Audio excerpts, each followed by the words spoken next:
started today, and thank you for being here. Appreciate you always. It's funny the perspective that you gain over time watching the silliness that goes on with these shows that like we were all set up. I'll give you a behind the scenes. Last night going into the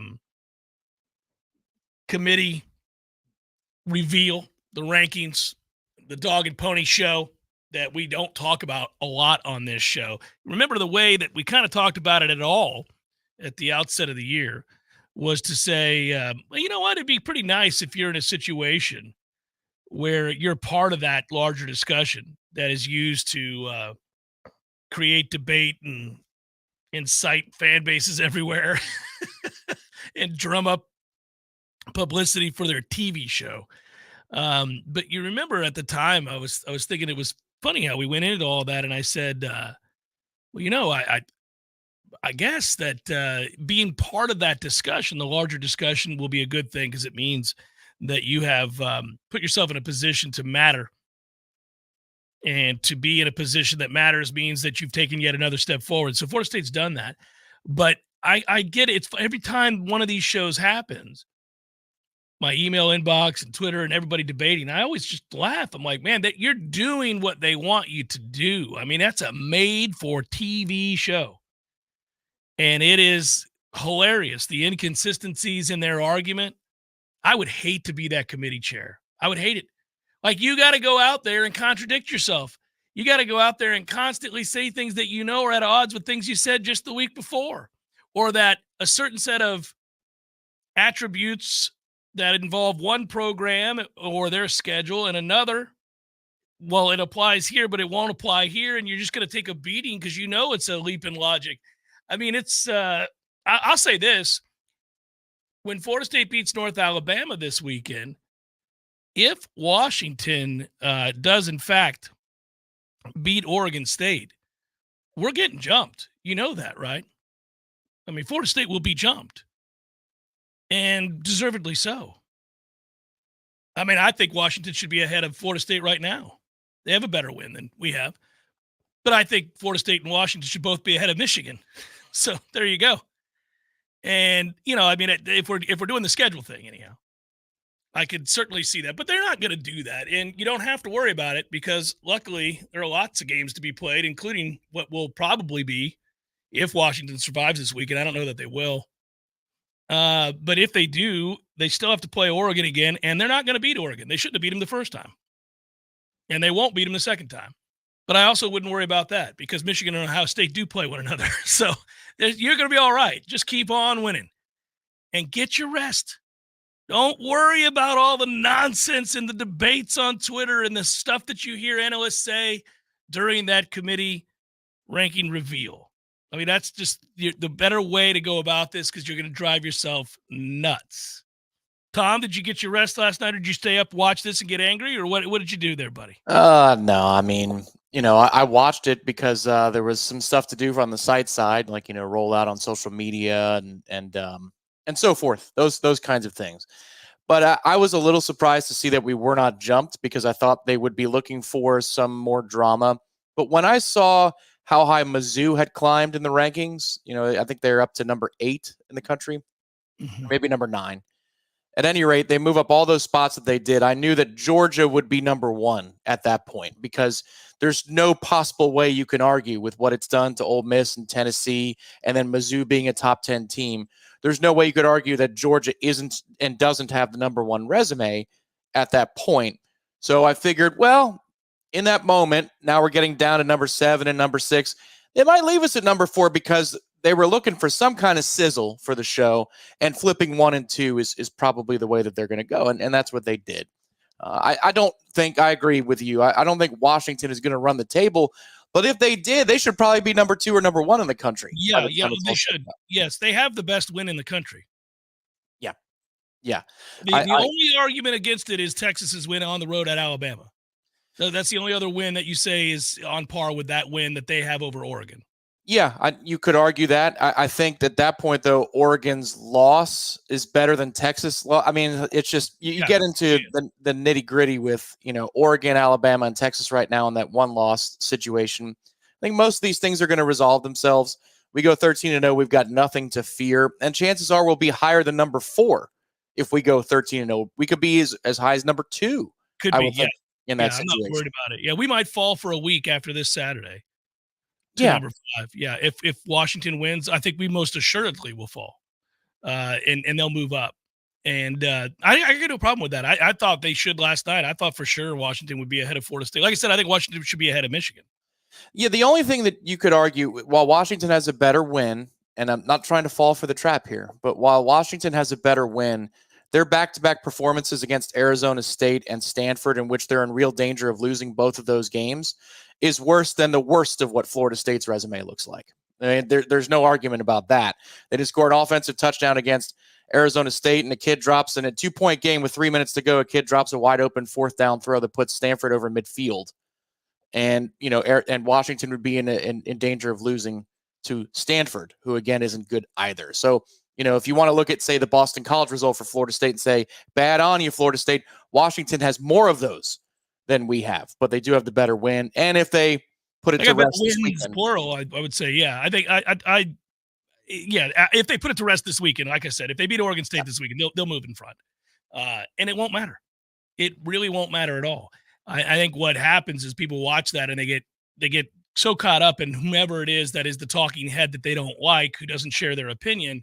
And listen, I don't know that the talking heads that are doing the talking share that opinion. I don't think that they believe the things that they're saying. They're being told. It's a TV show. It's like, we got to create drama, so you kind of got to say this or you got to say that. I don't know how much freedom they have to just wing it and tell you what they really think.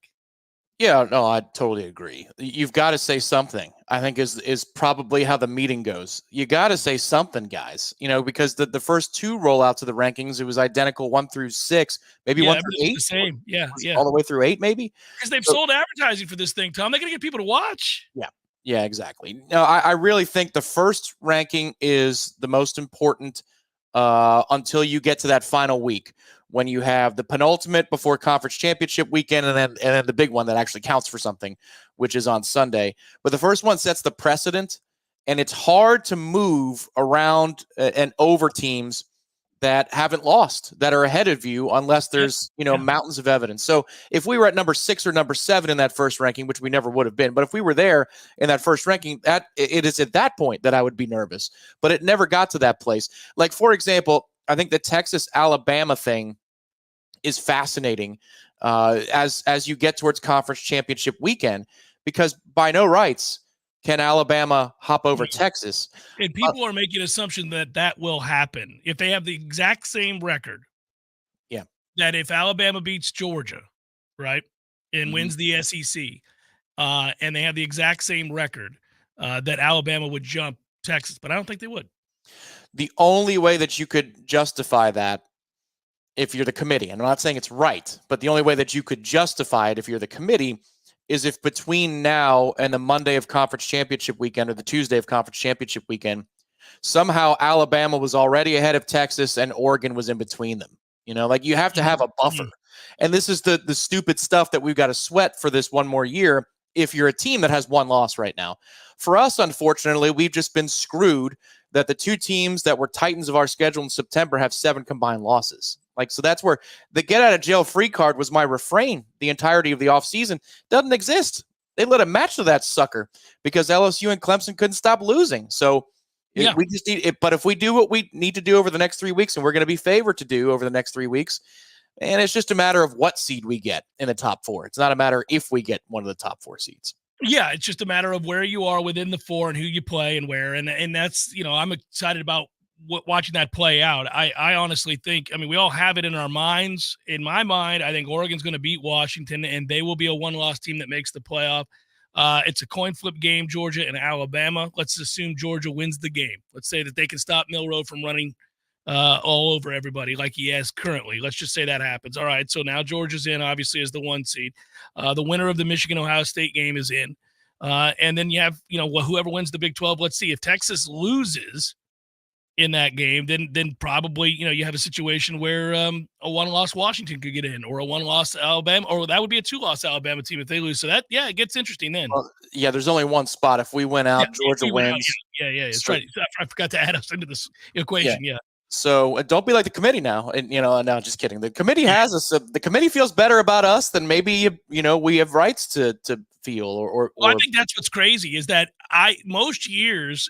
I mean, go back to when we were the defending national champions in the midst of a 29-game losing streak, and they were trying to find a way to get Florida State out. The opposite seems true this year. Like, to your point, our best wins have really been minimalized greatly.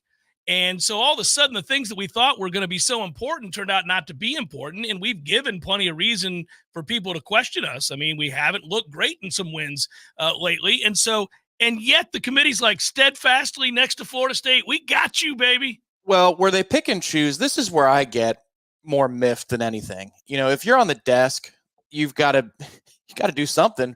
We got 8 minutes till we got to break, guys. Fill the air. That's okay. That's not an easy thing to do. But when you are somebody who builds the chyrons and builds the graphics, and you pick and choose what, like, for example, that first show, yeah. Remember the first week? Yeah, they gave Ohio State their credit, but they didn't give us. Correct. They went 3 teams, not 4. It's like, well, why'd you stop at 3? 4 get in. So what are we doing here about 4 get into the playoff last? There's not a bye for number 1 and 2 and 3 got to play each other. They were shaping the narrative. They were shaping the discussion. Yeah. That, I think, is underhanded, and that's the thing that gets me a little bit. It's like what Schleybaugh used to do with Jameis Winston with the passive voice in the writing of his articles when there was nothing.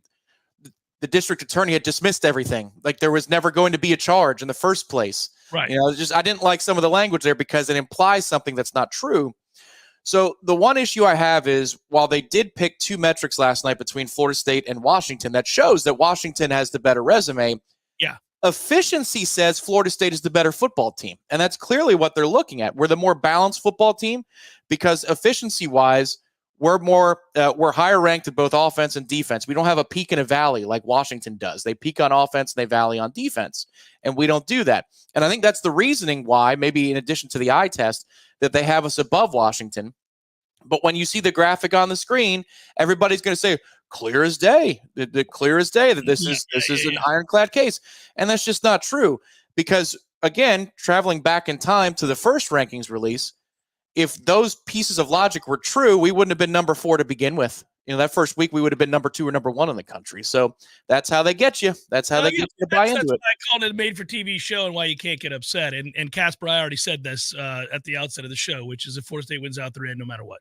Yep. So that's the whole thing. You can't get worried. You can't get mad. Don't worry. When we drop this week after beating North Alabama and fall to 5, if Washington, assuming Washington wins, and that's not an assumption I'm really necessarily going to make. I think it's a hell of a game Washington has. In fact, you can make an argument for Redemption Thursday. One may take Oregon State there. Yeah. Okay. I'm alert to that. I think the public's on that too. It's just, it's like there are a couple lines out there. Like, for example, I saw the opening line for Clemson against North Carolina was Clemson -6.5 or 7. Like they're 7-point favorites. So there's a couple of things that don't jive with the rankings. The one thing I'd say is, ask yourself the question if you're a Seminoles fan, do you think that Florida State could be the number 1 seed at any point reasonably? And I don't think they can. So at that point, I want the path of least resistance to 13-0. Like, I don't care if Louisville goes undefeated the rest of the way. I hope they get beat up and they're the last person standing in the ACC championship. I don't think having the number 9 team or the number 10 team in the country playing against us in the ACC championship game does much of anything. It doesn't. It's the perception of the ACC is already bad anyhow, and it's done that to itself. So you're not going to get much of a bump, and you don't need it. Just win out. Right. Exactly. What I'm saying is it's not going to put you over the top. So if it's not going to put you over the top, send me the worst team. Send me the most beat up team. Send me a team that people from Washington or the Pac-12 complain about and say, well, they lost their 3 best players. Sure. Don't care. Yeah. We went out. We're in. Yeah. Well, and that's why I have a neighbor who gets so upset about this. It's not the neighbor that's unfortunately seen me on the back deck. It's a different neighbor. And I'm always like, hey, man, it's okay. It's okay. Don't be a conspiracy theorist. We're all right. If we just went out, we're in. You don't have to worry about it. You can try to come up with a million scenarios in your head. I heard people doing this today, sports talk in general, There's this thought that they're like, well, you know what? They're getting ready to screw Texas. They're going to jump Alabama over them no matter what. I'm like, no matter what. No, you can't just throw that out there. It's not no matter what. The only way they can do that is if they jump Alabama through Oregon and past Oregon. You need the buffer in order to be able to justify it. And I don't think they're in a position where they could do that. And the thing is, I would change my argument if next week against Florida was potentially where Louisville is and they're top 10, because you could potentially, just say, have a disappointing setback, win the ACC championship, and then maybe you're in that argument with Oregon, Alabama, and Texas, and maybe you could find a way to meander yourself into the position. But as it stands right now, it's extremely simple. It's binary. If you have 0 in the loss column after 13 games, you're in. If you have 1, you're not. You're not. Yeah. Then you have to hope for some help. That's what it is. If you got 1, if you got none, you don't have to worry about it. You can go, well, we didn't leave it to chance, guys. We won all of our games, every last one of them. Jeff Cameron Show, 93.3 Real Talk Radio, Warchant TV.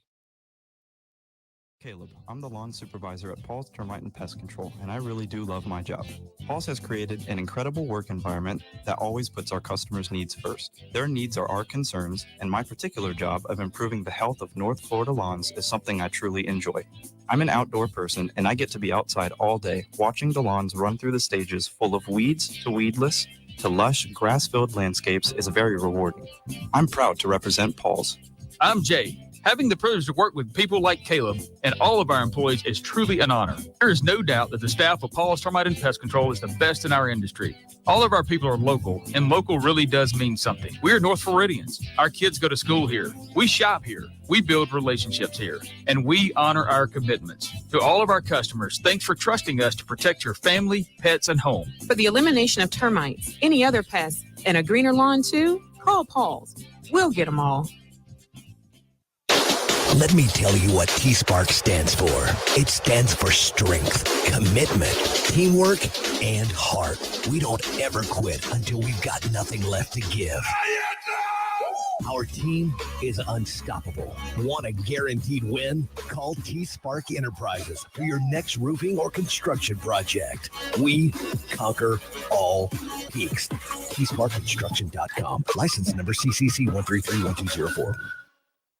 Hey, no fans, our partner ISF Inc. is a national management and IT consulting firm located right here in Tallahassee, Florida, solving the future for state governments through strategy, process, and technology. As a trusted advisor for state governments, ISF knows the importance of defining a clear and detailed strategy. Our friends at ISF can help your organization create a strategy that sets you on a path to success. ISF, your vision plus our expertise brings your brilliant ideas to life. Visit ISF.com to learn more. ISF, solving the future. I'm Greg Tisch, and I want to share how it all began at Tallahassee Community College. During a quiet moment on a fishing trip in 1963, FSU President Gordon Blackwell looked to Lewis Hill, who was a member of the Leon County Board of Public Instruction, and said, "Lou, why don't you get a junior college?" When Lou told Gordon he felt the college would compete with FSU, Gordon responded, "Nah, you ought to have one." We don't know if they caught any fish that day, but they did catch a big idea. TCC thanks our community for 58 years of support. We look forward to moving into the future together. Just a call away. 222-7722. AC and electric is what we do. Service, repairs, and installation too. 222-7722. Parker Services. Comfort's just a call away. Invest in a Peak Performance membership and you'll buy peace of mind in knowing that you're extending the life of your system and probably saving money on your power bill too. The program includes comprehensive tune-ups that keep your system running at its maximum efficiency. And Peak Performance members get many benefits, including priority service. Members jump to the front of the line when their comfort system fails. And a 15% discount on all parts. The Peak Performance membership pays for itself over and over again. Call today and have peace of mind. And now offering electrical services too. Parker Services. Comfort's just a call away. Florida license number CMC 050334. We all want more energy, more strength, more results. Well, welcome to Orange Theory Fitness as you take a step towards feeling more alive today. Backed by science, Orange Theory's heart rate monitored workout is scientifically designed to keep heart rates in a target zone, spiking metabolism and increasing energy. Orange Theory Fitness is a one-of-a-kind group personal training workout resulting in more energy, visible toning, and extra calorie burn for up to 36 hours. Experience a more vibrant life today with Orange Theory Fitness. To find out more, go to orangetheoryfitness.com. The Jeff Cameron Show is a production of the Warchant.com Multimedia Network. Check out Warchant.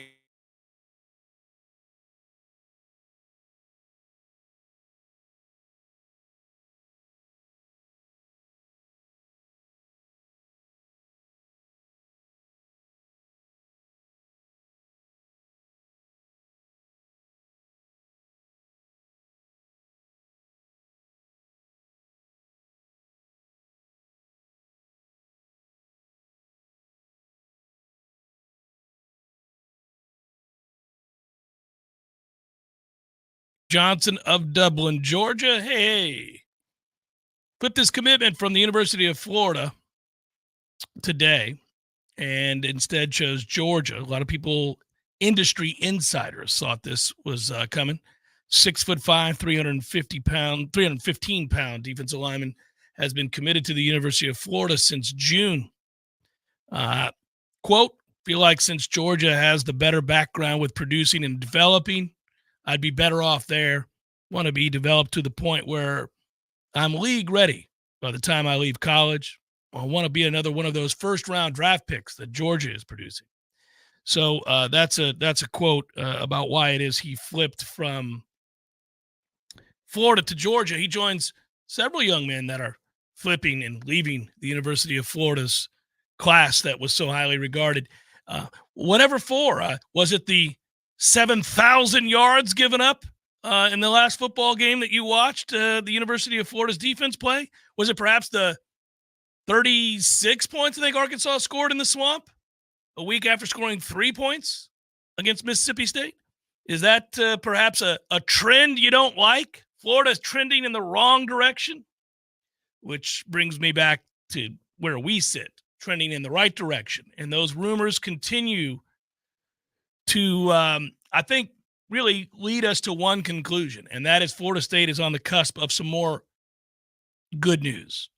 Just you almost get, if you call around and you talk to folks involved in all of this, doesn't it feel like more and more every day that the number one recruit in the country and the number one receiver in the country, same guy, Jeremiah Smith, may be on the cusp of flipping his commitment from Ohio State to Florida State? And can you now imagine the buzz that creates for Florida State, which is already gaining positive momentum with every day that goes by? Now you bring in potentially, if it happens, and it may, and it feels like it's going to, my opinion, you bring that kid in and you can forget about it. Katie bar the door, man. Sky's the limit. You may not overcome Georgia's recruiting class, which continues to grow and continues to be incredible.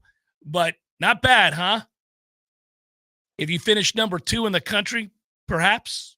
Like you said, Tom, it doesn't have to be 2. It can be 3. It's more about the valuable pieces that you're adding and those that are filling needs. But yeah, there's no getting around. We know what kind of buzz is created in the recruiting world when a top player, a top 1 player, 2 player, 3 player in the country says, yeah, I agree, everybody. I think Florida State's got it going on, and that's where I'm going. Yeah, it's a fun subplot to watch. I mean, Jeremiah said it himself coming out of the game this weekend, Florida State, Miami. He was here to see it, that Florida State's the leader. He's committed to Ohio State, but Florida State is the leader for his services. So, if he was to actually follow through and say that he is officially committed to Florida State, that'd be something else. He also right now has his final official visit planned for Florida State the final weekend before signing day, which is December 16th. So it's just Florida State is in as healthy of a position as it possibly can be to land a player like that. And he's different. That dude is different. So, there are times where you get a receiver and you say, oh, great, here's a 5th receiver in the class or a 4th receiver. Call me when they get a defensive lineman. Now, this receiver can make an impact on a game and for a program, the way that the kinds that Alabama has sent to the NFL in the last 10 years can do that. Correct. This is a potential NFL all-pro type prospect in high school. Now, get him here in this offense and let it go. The best part of this subplot that's going on right now, frankly, is on social media, which usually doesn't provide any joy at all. But have you seen what's going on with Brian Hartline, the receivers coach at Ohio State? Yeah, really quite weird. It is weird. It's got really weird. It's insecure energy for somebody who has produced a ton of it. I mean, Ohio State has been the Alabama of recent years in terms of churning. No sense. They've churned out a gazillion wide receivers. Every year, you just kind of assume these days that Ohio State has the best collection of receivers in football. So PSA for those of you out there maybe that are older than Mr. Cameron here on the other side of the glass. But, if you like something on X or Twitter, people can see it. So be careful what you like, especially if you're not hip to the whole social media game, because that goes on record. And Brian Hartline's account, the wide receivers coach for Ohio State, is liking all sorts of social media posts that are discrediting Keon Coleman's greatness. Because Keon Coleman is Jeremiah Smith's favorite player in college football right now. And it's not Marvin Harrison. And Brian Hartline can't handle that. And so Which is weird. You're an adult. What is wrong with you? Get it together, dude. He wants to knock down Keon Coleman's Jeremiah Smith's hero down a peg by liking tweets that discredit him. That is just so small time. It's ridiculous. That tells you how worried Ohio State is. Be a child is what it would reveal you to be. You're not a serious person. You're not somebody to take seriously. You're a clown. You're engaged in a social media war with a child? You, sir, are a buffoon. I mean, that is humiliating. His family should be humiliated. What are you doing, dumbass? It's awesome. You're further emboldening Jeremiah's choice to go to Florida State. If I were that kid's father or coach and I saw that behavior from Brian Hartline, I'd say, well, you're not going there. This guy's a tool. We're going to go ahead and go to Florida State where there are grown-ups running the operation. Jesus Christ. I mean, that's an embarrassment. He should quit. So as we sit here now and watch this play out, I'm further emboldened by Jeremiah Smith's return in effort to go to Florida State. I mean, if you're dealing with that kind of dumbassery, why would you not? It's Jeff Cameron Show, 93.3 Real Talk Radio, Warchant TV. Recently filed court documents provided new details regarding Donna Adelson's alleged involvement in her former son-in-law Dan Markle's 2014 killing, which included suicide, getting things in order, and a plan to flee. According to the documents, Donna discusses plans for a suicide, but also discusses plans to flee to a non-extradition country. Donna Sue Adelson has considerable financial resources to accomplish this. The new details come after Donna was arrested Monday night by the FBI at a South Florida airport while in process of boarding a one-way flight to Vietnam with her husband, Harvey Adelson. The Adelson parents booked flights a day after their son, Charlie Adelson, was convicted in the murder-for-hire trial of Dan Markle. Donna faces murder, conspiracy, and solicitation charges, the same charges her son was convicted of last week. She was booked into the Turner Guilford Knight Correctional Center Monday in Miami-Dade on an out-of-county warrant. This is Rachel Lene with Real Talk 93.3 Local News Update, brought to you by Macklemore Systems, Tallahassee's go-to Mac store. Check them out online at MacklemoreSystems.com. This is meteorologist Paul Trombley with your Real Talk 93.3 weather update. Overcast skies this afternoon with scattered rain showers likely. Highs level off around 67. Easterly winds 10 to 20 miles per hour. Scattered rain showers again tonight. Lows level off around 62. Overcast. Cloudy skies expected tomorrow. Scattered rain showers likely. High temperatures reach up to 69.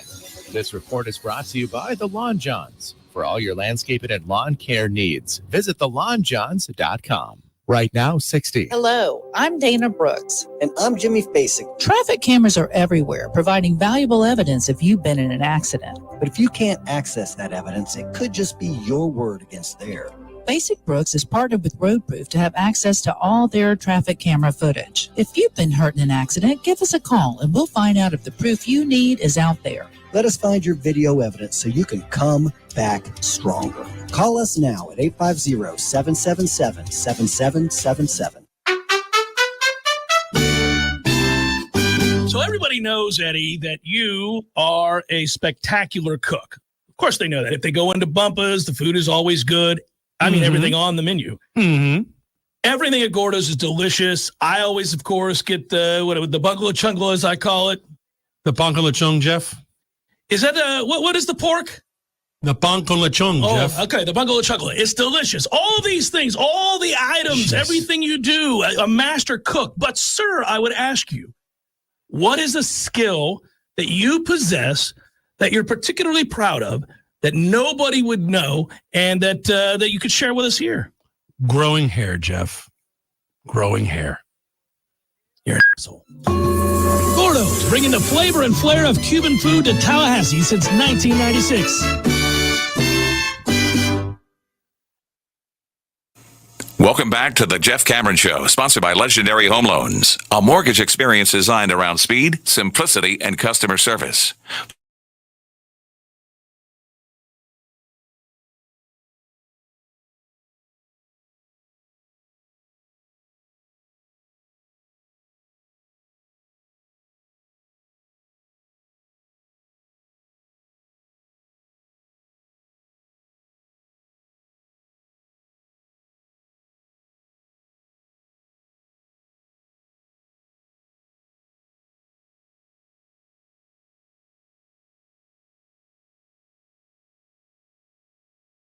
Help out the kids of the Guardian Ad Litem, the fine folks at the Guardian Ad Litem. By the way, on that note, it's a kind of a dual thing here I want to point to. We've been doing this with the Guardian Ad Litem, and I've worked closely with Deborah Moore, the circuit director there at the statewide Guardian Ad Litem office for years, and they do amazing work. Obviously, these kids are in a tough situation, and they often need your help. And over the years, we've talked a lot about collecting toys and gift cards and all of the things that can help these kids have a Christmas, if you will, a traditional one in that way.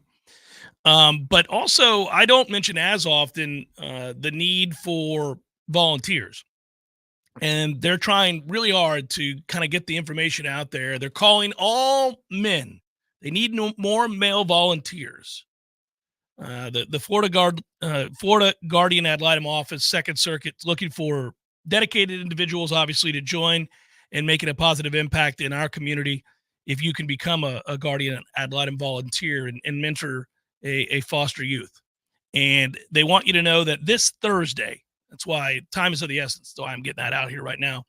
This Thursday, so tomorrow, November the 16th at 5:30, you can learn more about what it is the Florida Guardian Ad Litem does.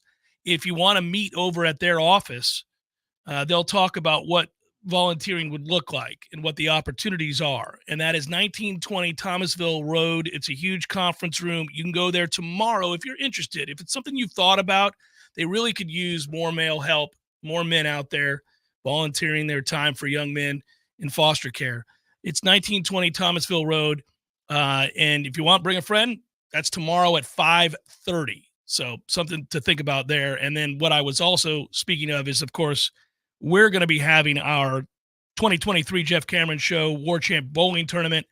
That'll be next month. That'll be in December.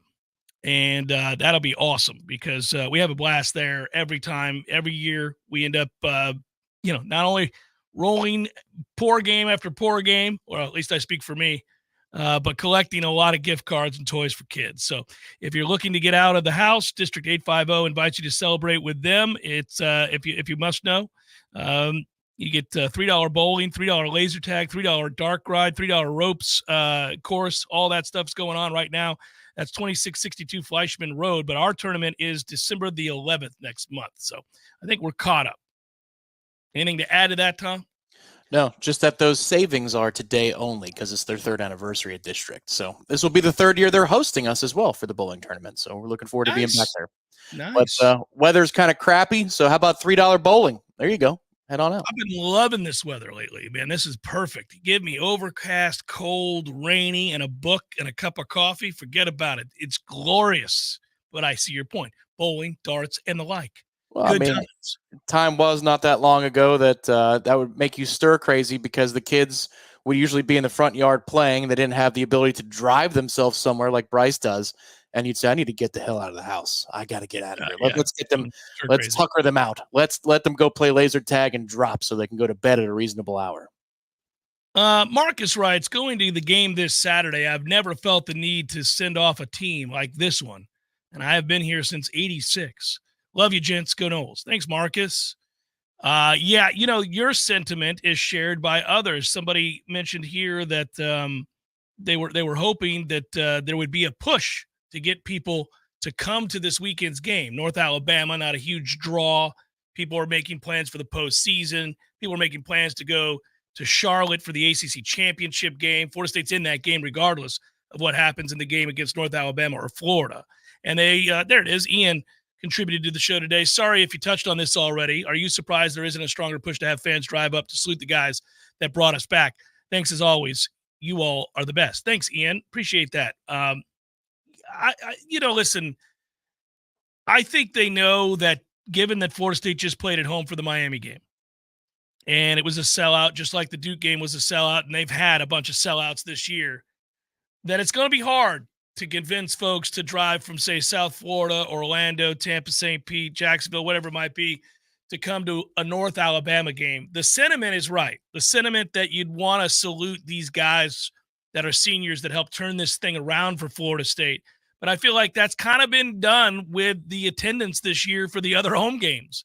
They have Florida State, once again, we have to remind ourselves that while things have turned around in a lovely way, and it has us all buoyed about our Noles, fact is Florida State hasn't won the ACC championship since 2014, hasn't done anything of real note, save for the 10 wins last year. But even then, you didn't win a conference championship, and you won the bowl over there in Orlando, but it wasn't, so you get my point. So to see the attendance be as good as it's been this year is really a rapid turnaround. It mirrors the rapid turnaround on the field. Florida State fans have responded immediately to the successes of Mike Norvell, his staff, and these kids. To see that many people show up without those accomplishments being checked off in the box, it'll be easy almost next year and the year after to see a lot of folks come to games, because Florida State, we think, will have some kind of hardware, we hope, certainly in the form of an ACC championship. Even still, though, with the those difficulties that we have as a fan base, they're only a few hundred away from being sold out. It's just that I think it's going to be more of the Tallahassee audience, the Tallahassee crowd and the surrounding areas, maybe Jacksonville, Panama City, and things like that. But hey, don't care who sits in it as long as it's sold out. So they're only a few hundred away. I think that's the ticket office just put out a reminder, for people to finish the job here and get us sold out.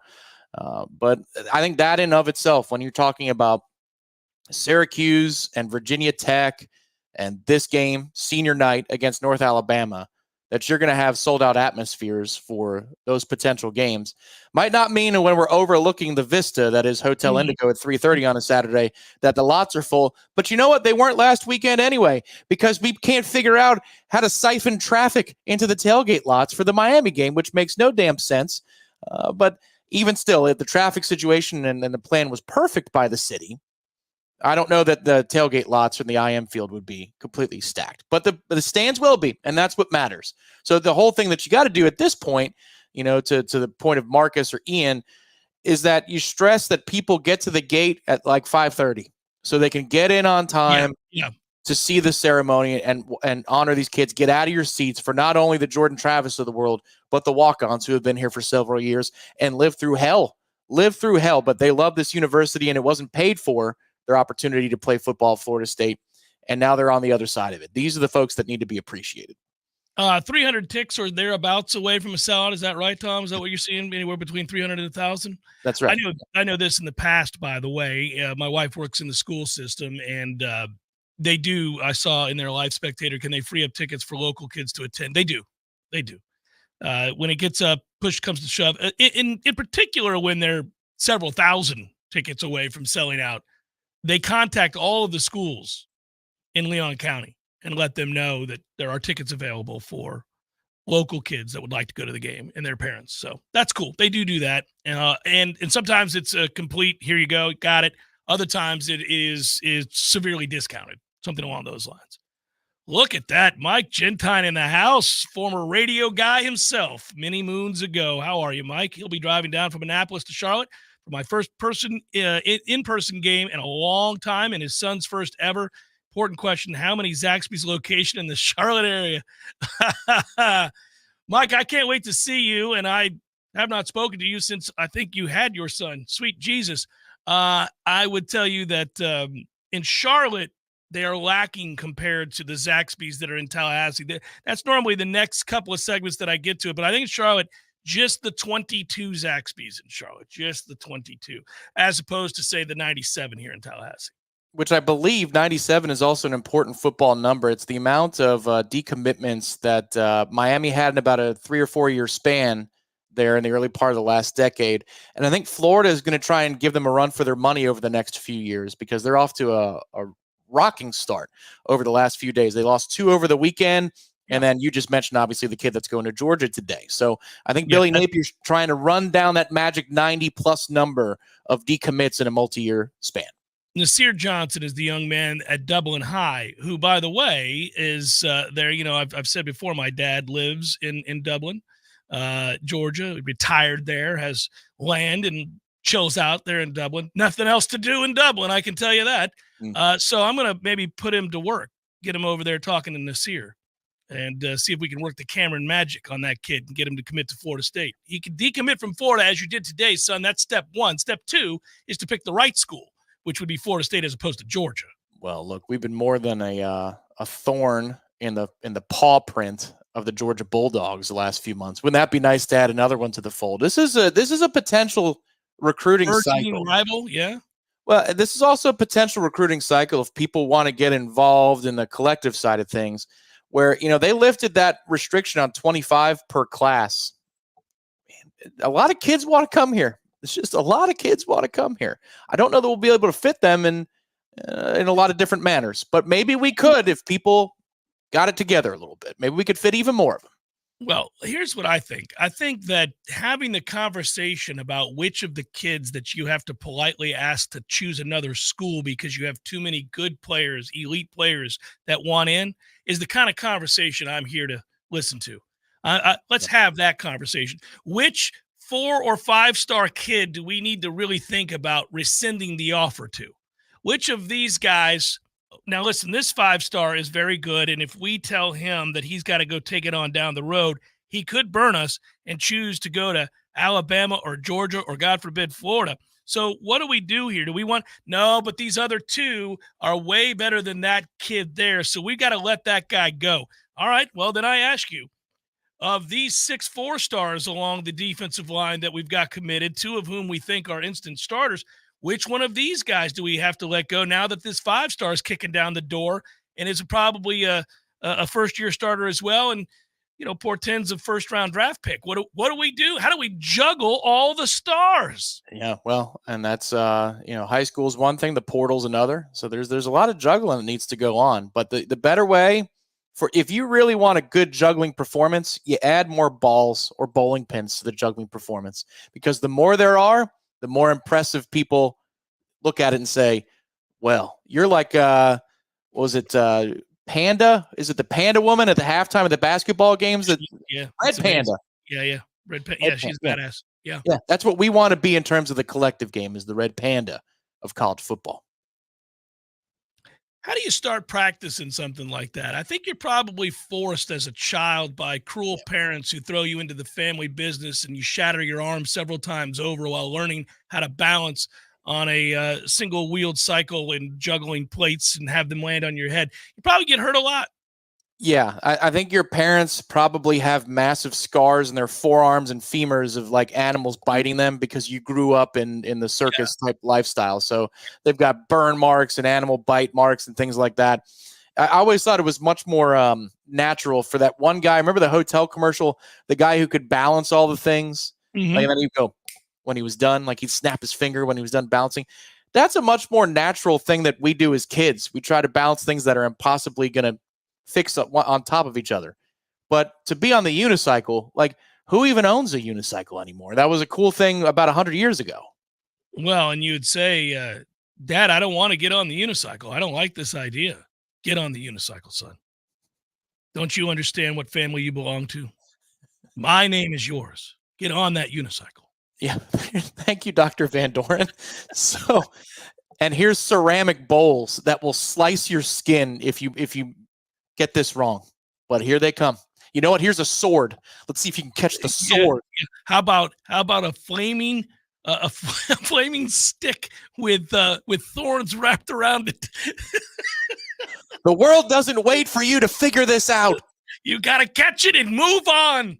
Don't think about what it is, just proper technique. What do I say on a daily basis when I wake you up? Technique is everything. Get on the unicycle. You know who would be really good at that? And I'm seeing some things in the chat real quick about Jeremiah Smith and removing Ohio State from his bio. He did that a couple days ago. With the bio stuff. Yeah.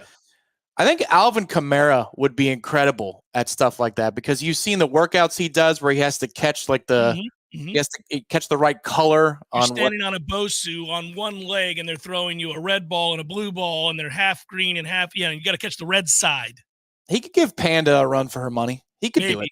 It's one thing to balance on a freaking Bosu and a whole nother to be on a unicycle. That is nuts. I can stand on a Bosu. I mean, but that man, forget it. That's crazy every time I see it. Jeremiah Smith committing to Florida State would probably move them to number 2 in the rankings. And again, think about the conversations we're having.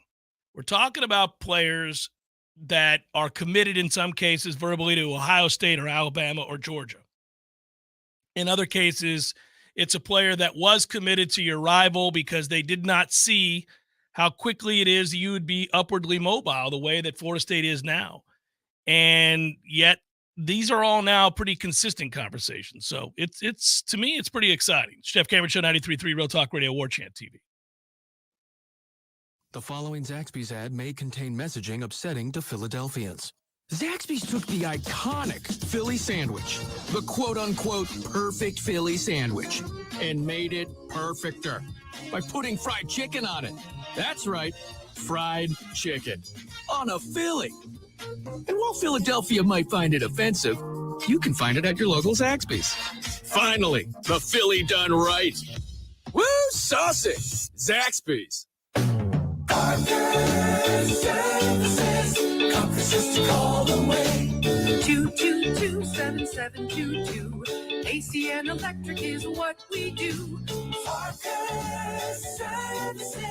Comfort's just a call away. Invest in a Peak Performance membership and you'll buy peace of mind in knowing that you're extending the life of your system and probably saving money on your power bill too. The program includes comprehensive tune-ups that keep your system running at its maximum efficiency. And Peak Performance members get many benefits, including priority service. Members jump to the front of the line when their comfort system fails, and a 15% discount on all parts. The Peak Performance membership pays for itself over and over again. Call today and have peace of mind. And if it's time for a new home comfort system, Parker sells only the best, including Mitsubishi electric heating and air conditioning. Parker Services. Comfort's just a call away. Florida license number CMC 050334. The leaves are starting to fall, the temperatures will start to fall, and the prices are falling right now at Pinch A Penny Pools and Spas. Incredible dealer discounts up to $5,000 are available on all hot spring spas, the industry leader in hot tubs and spas. If you've never experienced the sensation and relaxation of having your own hot tub in your backyard on a cool evening, you're truly missing out. The cold months are coming, and now's the time to set yourself up for the best winter season you've ever had. Plus, you'll gain the added health benefits of reduced stress, relief of sore muscles, and better sleep. You'll feel so relaxed after a nice soak in your new hot spring spa. You'll experience some of the best sleep of your life. Head over to Pinch A Penny Pools and Spas on Greer Road and check out their huge showroom packed with the best selection of hot tubs and spas available. And ask about getting up to $5,000 in discount, low interest financing, and a free accessory to make your hot tub dreams come true. If you're ready to relax, Pinch A Penny Pools and Spas is ready to show you how. There's fun to be had every night at the Corner Pocket. Take home prizes on Trivia Tuesdays and Beer Bingo Thursdays. And kickstart your weekend with Martini Fridays. Plus, happy hour runs every weekday and game day specials every time the Noles take the field. Watch all the best games at the Corner Pocket's Vegas Wall, featuring 560 inches of flat screen TV heaven. Oh, really? The best food, the best drinks, and the best place to watch all the games. Tallahassee loves the Corner Pocket. The Jeff Cameron Show is a production of the Warchant.com Multimedia Network. Check out Warchant.com today for the latest news inside Florida State athletics.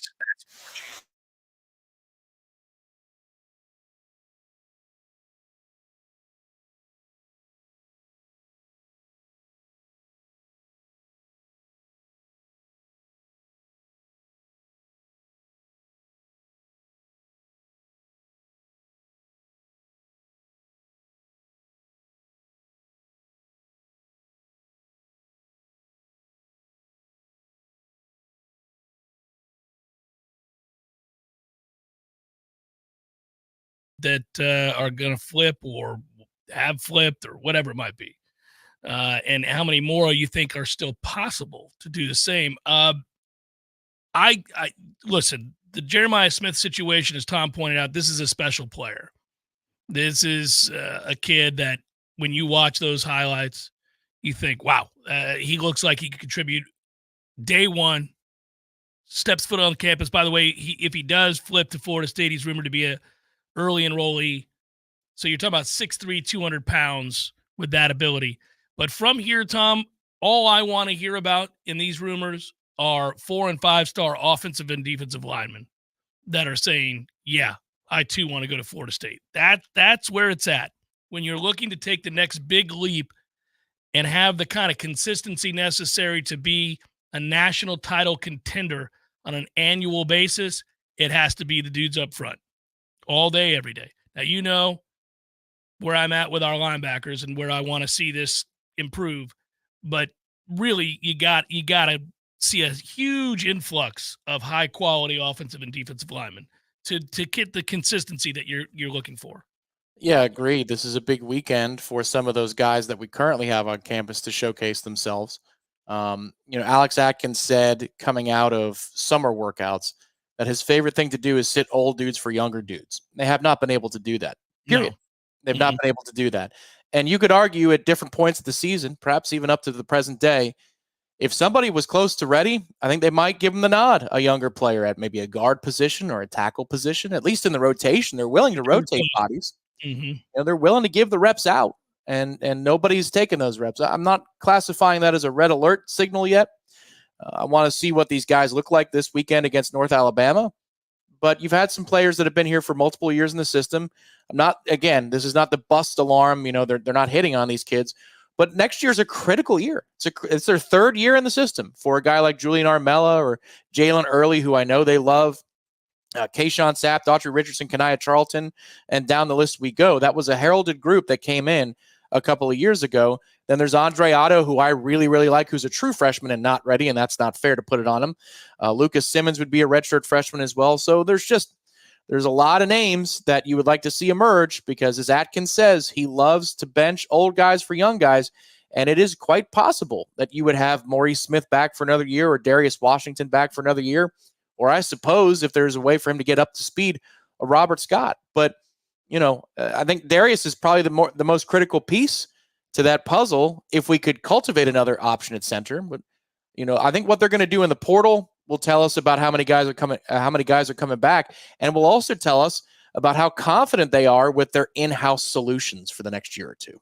Andre Otto has a chance to play next year. I think Andre Otto is a real talent. You and I share our belief that he is an up-and-coming player on this offensive line. You're right. It's not fair to him as a true freshman to be out there, but I think he has proven already how valuable he's going to be for this team moving forward. They could have a lot of these guys that you just referenced back because of, Jeremiah Byers, for example, is a redshirt junior, is he not? That's true. He and Keandre Jones. I didn't mention those two. I'm just talking about the guys that have been here for 75 years, but you're right. Those two could come back as well. And I'm not saying that I'm necessarily wanting that to happen, but they've got to get some answers there that are a little bit better than the answers they have currently. And I think that's true for next year at the defensive line, especially if Farmer were to leave. I don't think that he will, but you don't know. And we don't know what Darrell Jackson's going to do at this point. So it's kind of important you find some more guys there as well. Hour number 2 forthcoming. Stay with Jeff Cameron Show, 93.3 Real Talk Radio and Warchant TV.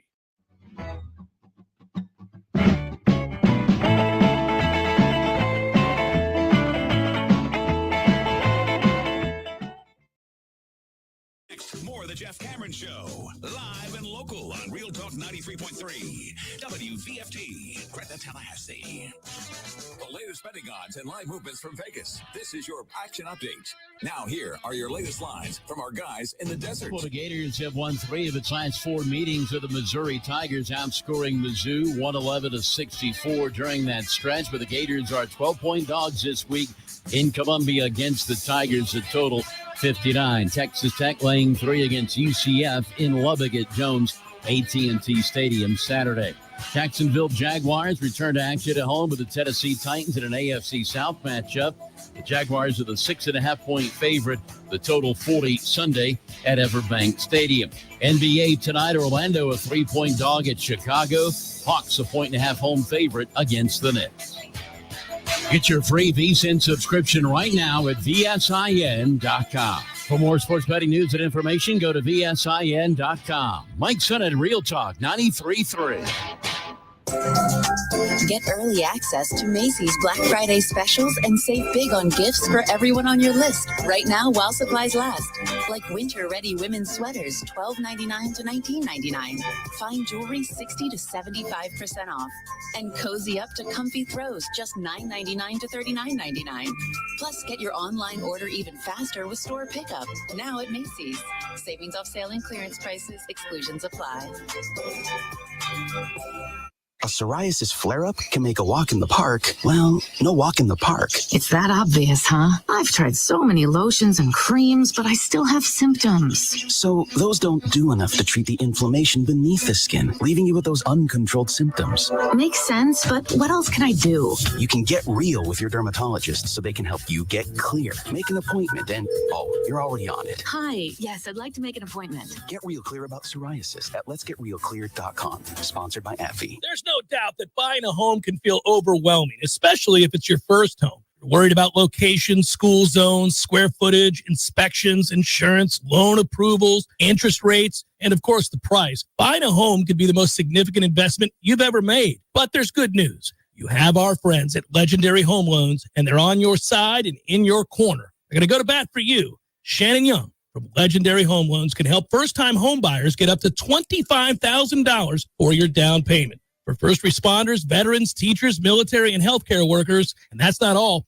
Shannon is an expert navigator of the home loan terrain, and you can trust that he's going to get you the most competitive interest rates and guide you through the process every step of the way. Plus, Shannon will also get your closing costs reduced. It's the Hometown Heroes program at Legendary Home Loans.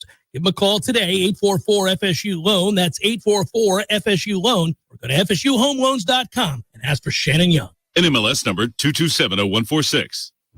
Excellence defines us, so we'll never let orthopedic pain and injury define you. TOC is a physician-led team of fellowship-trained specialists, providing the highest level of orthopedic care in the region. With 12 centers of excellence and TOC Now urgent care clinics, our patients access affordable expert care fast. TOC, only experts. Schedule an appointment at teamtoc.com. We all want more energy, more strength, more results. Well, welcome to Orange Theory Fitness as you take a step towards feeling more alive today. Backed by science, Orange Theory's heart rate monitored workout is scientifically designed to keep heart rates in a target zone, spiking metabolism and increasing energy. Orange Theory Fitness is a one-of-a-kind group personal training workout resulting in more energy, visible toning, and extra calorie burn for up to 36 hours. Experience a more vibrant life today with Orange Theory Fitness. To find out more, go to orangetheoryfitness.com.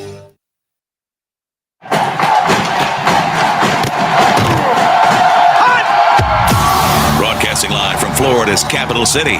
This is the Jeff Cameron Show, brought to you by Orange Theory Fitness on Real Talk 93.3. Now, stop what you're doing and listen closely. It's time for the Jeff Cameron Show in 5.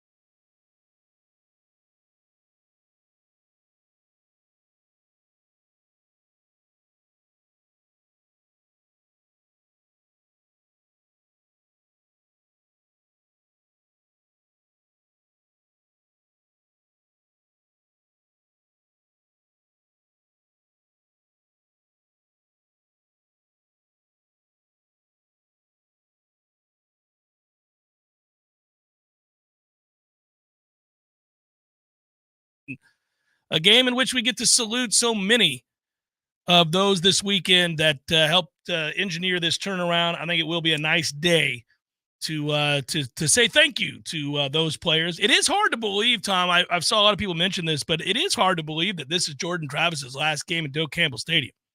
And while we can certainly celebrate the lot of the players that have made a huge impact on this turnaround, none bigger than Jordan Travis. There's no getting around that. We talked about that on some of the headlines yesterday. I mean, holy moly, what that guy was able to do, not only for the program, but for himself when you think about where he was as a quarterback to where he is now.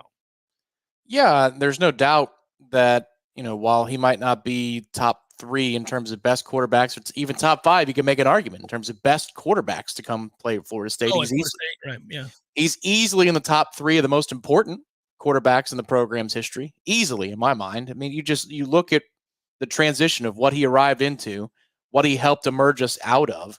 And frankly, this past offseason, you don't get Keon Coleman and Jaheim Bell without Jordan Travis returning. They don't come here. And how much has Keon Coleman meant to this, this program this season? Huge amount. Jaheim Bell too. It's just, he doesn't have the accolades in terms of the highlights that Keon does. That's a really important player.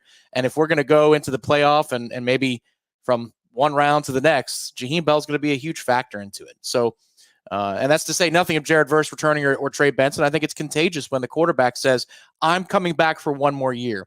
You talk about finishing the job. He helped us emerge from the problems that we were in, one-dimensional as he was, or limited in that second dimension. He helped us emerge and find respectability. He helped take this offense to a place that could win 10 games. And then he had the effect of, if I'm coming back, then all these other guys want to come play with me. He's critically important to what Florida State is turning into, and he should be saluted for all of that and then some. It's fascinating because we'll all at once miss Jordan Travis and the things that he's provided this program and the turnaround, and all of the things you just said are absolutely accurate. But because the program that he's leaving is now on stable ground, you can't help but peek ahead and begin to wonder who fills those mighty large shoes and how exciting that will be. Even in the glory years when Florida State was dominating college football and was a perennial top 4 power and playing for national championships annually, I always looked forward to senior day because I couldn't wait to see the next crop of guys that were going to take over. It had less to do with saying sayonara to them, and there was no good riddance sentiment to this. It was just more, hey, man, we're doing really well and bringing in this caliber of player again, and can't wait to see this guy's upside and what he's going to be now that he gets a chance. And that kind of goes for quarterback. That goes for this whole team. Where this program is headed, we've been fortunate enough to see an awful lot of practice, and we know there are some really good players behind the ones that get to play every week on Saturdays. And we know there's a whole bunch of kids coming in.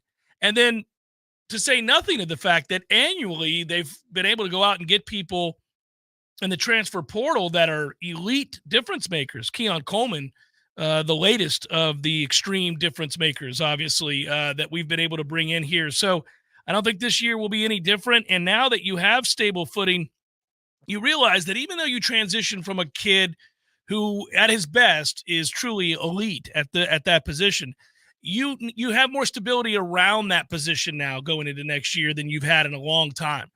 Yeah, they've got holes to fill, and we certainly recognize that this offensive defensive line it's going to be very telling who stays, who goes, who are you able to retain. Battlesinn.com, ladies and gentlemen, the battlesinn.com. You're going to want to go check it out. I say it all the time. Hey, listen, I know that there are rules to this situation, but let me tell you something right now. Jeremiah Smith, the wide receiver of whom we referenced last hour, is not contemplating switching his commitment from Ohio State to Florida State if there are no opportunities for him at Florida State that have nothing to do with football, right? I mean, you understand we're not children. We get how this all works. It's because you have a good coach, a great staff, an upwardly mobile plan in place for Florida State to succeed for the long term, great fans, sold out stadiums, high profile games, and wins that he's thinking about it. But what else is there? Oh, that's right. I just saw it play out before my eyes. I just watched Jordan Travis come back. I just saw Jared Verse come back. I just saw Johnny Wilson come back. I just saw all these guys find their way back to Tallahassee for another year to make this run possible. I wonder if I'm Jeremiah Smith or any other player, why that was. Well, clearly, I'm going to go through the many reasons, some of which is great culture, great head coach, Doak Campbell Stadium, the wins, etc., the region of the country, but also because, they're getting paid like $500,000 or more to do so. That's how it works. So when I bring up the Battles Inn, or we bring up how well organized this whole situation at Florida State is, it's what speaks to that bright future. It's not just on the field, it's off the field. We've got a lot of things in place right now. And that is yet another reason that we could address a larger topic that was brought up yesterday and the day before, and that is Mike Norvell and his time at Florida State and how much longer will he be here? Would he ever entertain going for another job? Listen, get used to his name being mentioned for every open job. These are wish lists. These are put out by media that follow that program. These are boosters that whisper names to these media that follow that program of people that they'd like to see on the sidelines of their beloved university. Doesn't even have to be realistic. You're going to hear this pretty much the same 5, 6, 7 names over and over and over again. Dan Lanning's name is going to come up no matter how emphatic his denial about being interested in any other job not named Oregon. He is. It's going to come up for the next big job that opens up because he's a great coach and he's young and he can recruit and guys love playing for him. He's aggressive. These are the same kind of qualities that Mike Norvell has. He's young. He's aggressive. Guys like playing for him. He's winning. He's all of those things. He's charismatic. His name is going to come up over and over and over again. Fret not, because to me, the only job that Mike Norvell would consider leaving Florida State for. Now, again, there are outliers to these conversations.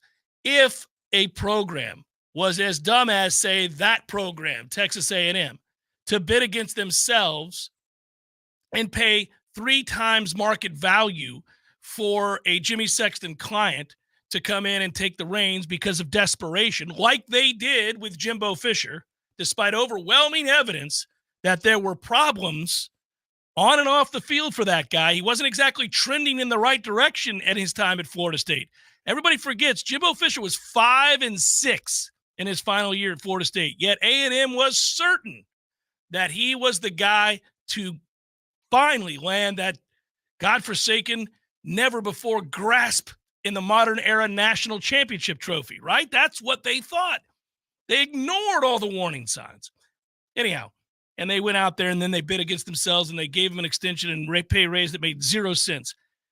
But short of something absurd like that, the only job I think Mike Norvell would really consider at this point leaving Florida State for would be one of the handful of the all-time great jobs in college football. So, because that's where Florida State's at. It's a top 10 program in terms of jobs and where you want to work. It's a destination job. It's not a stepping stone job. So would he ever consider, and I don't know the answer to this, but would he ever consider a Michigan, Ohio State, an Alabama, a Notre Dame, or something like that, right? Those would be the kinds of schools where if his name came up for those jobs, if those positions were open, you'd maybe have to consider that that's a possibility, that he would maybe think about it, right? Like if the Texas job came open, he's from Texas. Yeah. If that job came open, would he maybe consider going to Texas? Perhaps. Well, he might. I mean, one of the reasons that his name is going to be mentioned more and more beyond the wins and the losses, you can add this to the ledger of things he's done successfully in Tallahassee, and I'll return it to Jordan briefly. Development has been a knock on Florida State. They're a portal-only program. This is how they're finding the easy way, the cut-through way to succeed on the field. And while we are leaning on the portal in this transitional period coming out of the muck, that is true. There are more and more examples by the week that are emerging of guys who were developed under this staff. Maybe they didn't even start here. Maybe they're multi-year transfers like a Johnny Wilson. Johnny was a raw product who could block before he got here. Notice how much better he is with the hands catching this season? I mean, he's gotten a hell of a lot better. I know he fought one off this past weekend, but the consistency factor from him has gone to a different place. He's a better player. But Jordan's the best example. Jordan is easily the best example of development. He came from a broken program at Louisville. He arrived in Tallahassee to a broken program under Willie Taggart. He thought about switching positions, and we know the story. Yeah, we know the story, yeah. But underneath Mike Norvell's leadership, Kenny Dillingham helped save his confidence, and then Tony Tokarz helped develop his game, along with Mike Norvell every step of the way. So you're talking about a quarterback who was an afterthought and is now in the top 6 right now. I mean, if you're trying to find real value, you're hoping some other guys fall by the wayside. But he's in that top 6 or so in terms of Heisman futures. Like, how does that go? How does one go from the place Jordan was to the place he is? Development. Yeah, it's coaching. Yeah, it's development. Development. Florida State has other stories like that, like Renardo Green, who's going to be walking this Saturday for senior day. You talk about development. That guy last year was somebody we were hoping wouldn't make the starting rotation at corner because it would be a sign of weakness for the program. Well, not only did that change by the season's end, halfway through the season, really, when Amarian Cooper proved to be a failure and he didn't take that next step. Well, this year, he was your number 1 corner, even when Fentrell Cypress came in from Virginia. Yeah, and I would point out, Tom, by the way, while you're there in that segment group, Zariah Thomas is playing well. Yep. And that is a recruit that Florida State brought in and has developed and is in his second year, and he plays a ton, and you can see sky's the limit for where that kid's going. By next year, he's going to be an elite corner. Yeah, and this is where, again, you take a look. They've got an eye for talent. He's already told you that because he's turned some 3-stars and or afterthoughts in the portal into real players because they saw what they could be. Not everybody was on Jared Verse, but anytime we make an offer to a defensive end in the JUCO ranks or the FCS ranks, I guarantee you the offers from the other schools are going to fly. They're going to fly left and right because they see that we see something in them. Brilliant offensive mind, excellent recruiter, add developer of talent. Add developer of talent to that list, and that's why he's going to be on everybody's hot board forevermore while he's at Florida State. Young and energetic helps, and this is a tough job. It pays handsomely, but you've got to be really willing. That's one of the things that you get back to Kirby Smart and what he's been able to do at Georgia that so many before him couldn't do. And obviously he learned a lot working for Nick Saban, and he took that formula and he brought it to Georgia. Now he's used it against the rest of the SEC, including Nick Saban in Alabama, and Georgia is now the top dog. But one of the things that doesn't get mentioned, it's not just the behind the scenes stuff that he figured out. It's not just putting together an organization and having proper synergy and everybody pulling in the same direction. And, it's hard ass work in recruiting. It's the willingness to go to war in recruiting and to love it and to embrace it. And so the biggest step for Mike as a college football coach is what we're seeing right now with this high school recruiting class. This was absolutely paramount. He had to prove that he could do that. We knew he could do the portal. This class coming up is proving so much more, and that is huge. His reputation's already good and was getting better. It will grow exponentially now with this recruiting class, because now if you're another college and you say you want to try to woo him and bring him in, he can get kids out of the high school ranks. It's not all portal, as you're pointing out. Now, again, Florida State's an awesome job. So for me to even have my agent pick up the phone, other than for use of leverage for another job, it has to be at one of these other all-time places, or, and I don't know his aspirations on this. He's not told me this. I'm sure I could ask him.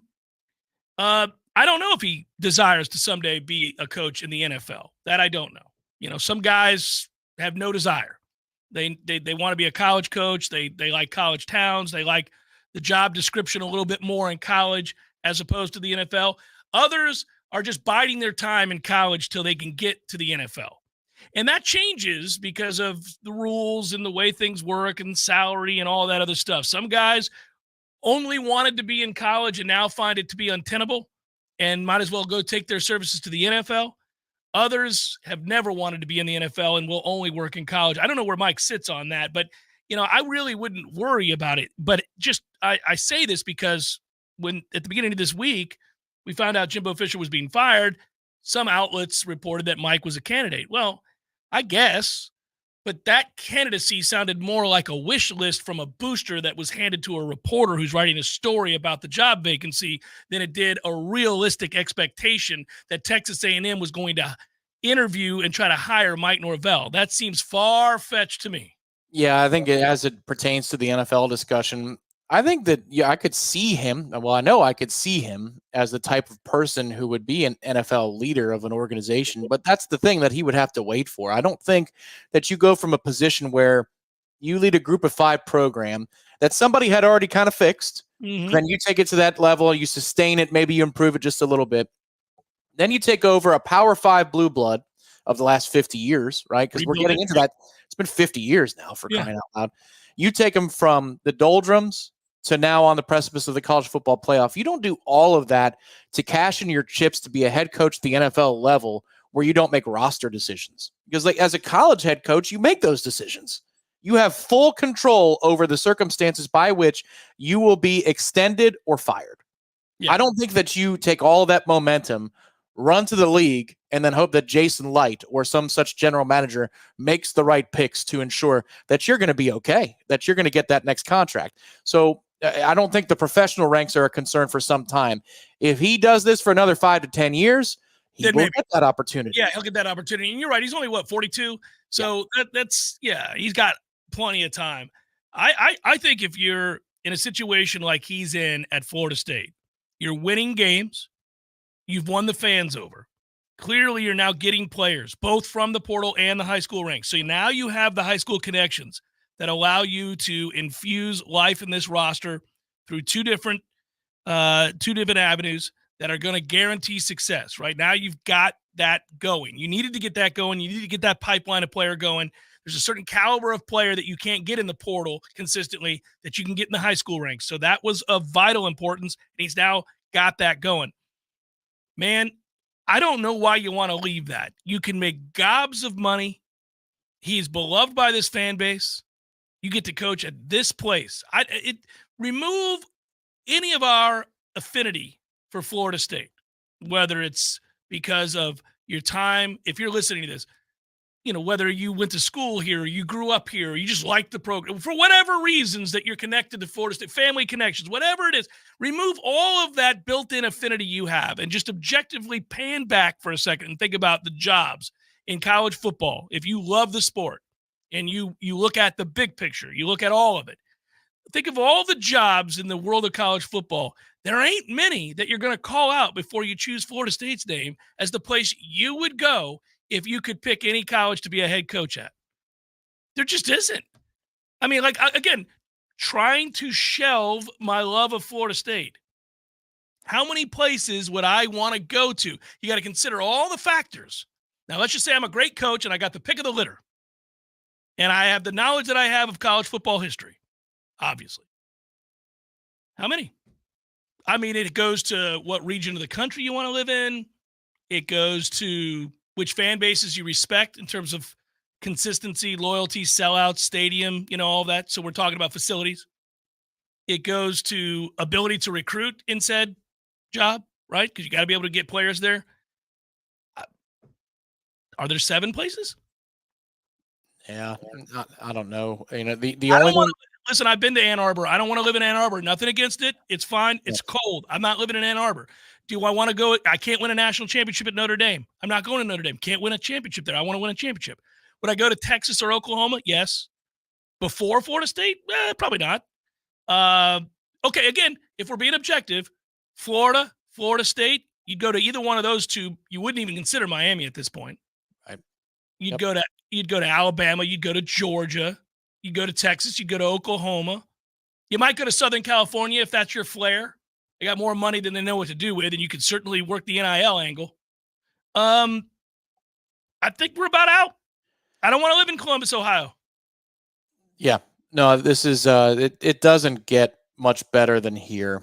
I'll be interested to see, what the next steps are, in his era, because every coach has they have different personalities as they go in time. I was struck by that when Coach Bowden passed away a couple of years ago.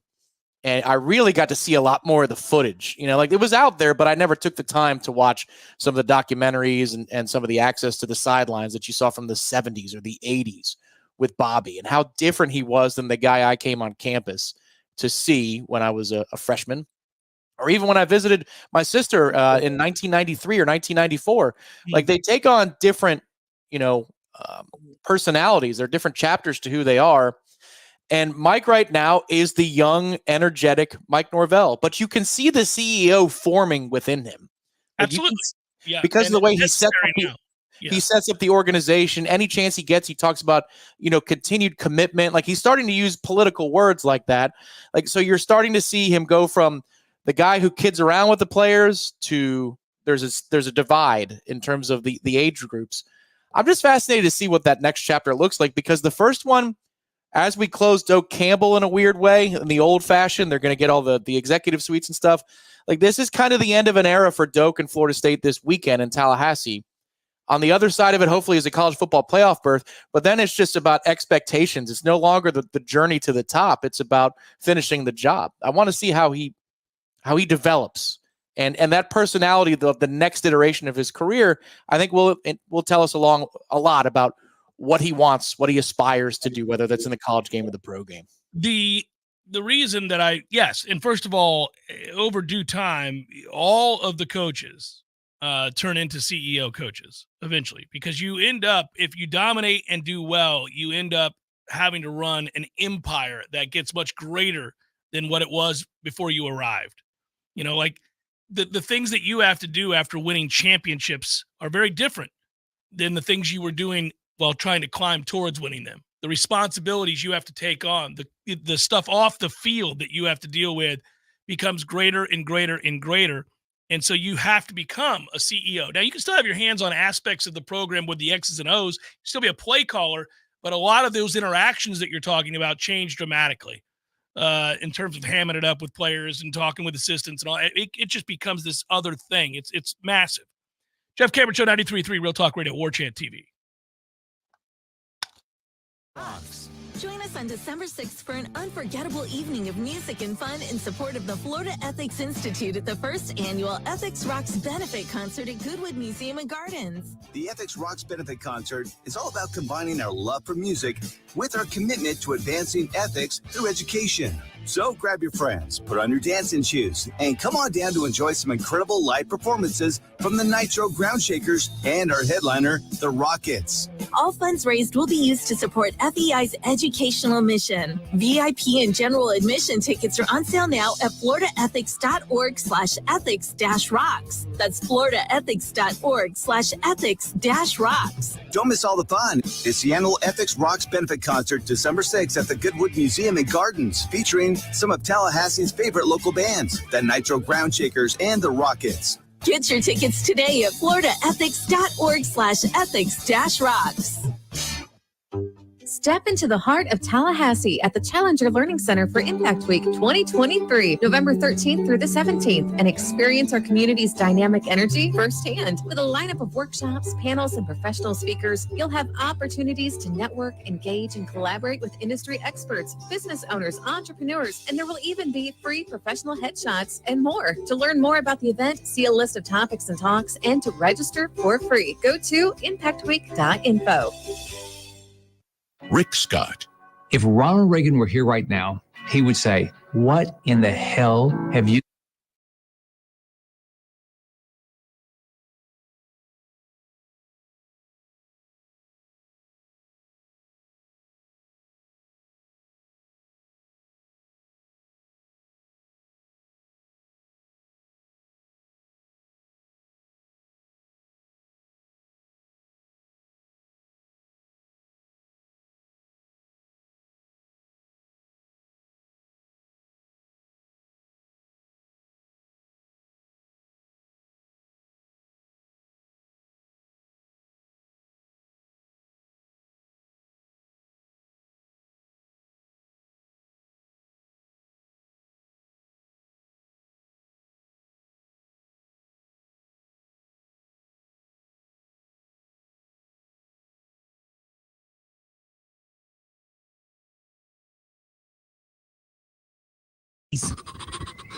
Hey, something's different about you. That's right. My people took me to Tally Spay, the affordable spay and neuter clinic on West Tennessee. Tally Spay? Isn't that the place where they... Yeah, they're a low-cost, high-volume spay-neuter clinic. So you're saying you've had some work done? I did. You'd think I'd be depressed, but truth is, I don't even miss them. All I know is my family is much happier now that I've been altered. My people even brought Mr. Jingles to Tally Spay. Tally Spay, a low-cost, high-volume spay-neuter clinic open to the public, serving Tallahassee and the surrounding areas. How you feeling, Mr. Jingles? Leave me alone! Ugh, you're right, it is a lot nicer. Go to tallyspay.com. That's tallyspay.com. We all want more energy, more strength, more results. Well, welcome to Orange Theory Fitness as you take a step towards feeling more alive today. Backed by science, Orange Theory's heart rate monitored workout is scientifically designed to keep heart rates in a target zone, spiking metabolism and increasing energy. Orange Theory Fitness is a one-of-a-kind group personal training workout resulting in more energy, visible toning, and extra calorie burn for up to 36 hours. Experience a more vibrant life today with Orange Theory Fitness. To find out more, go to orangetheoryfitness.com. The Jeff Cameron Show is a production of the Warchant.com Multimedia Network. Check out Warchant.com today.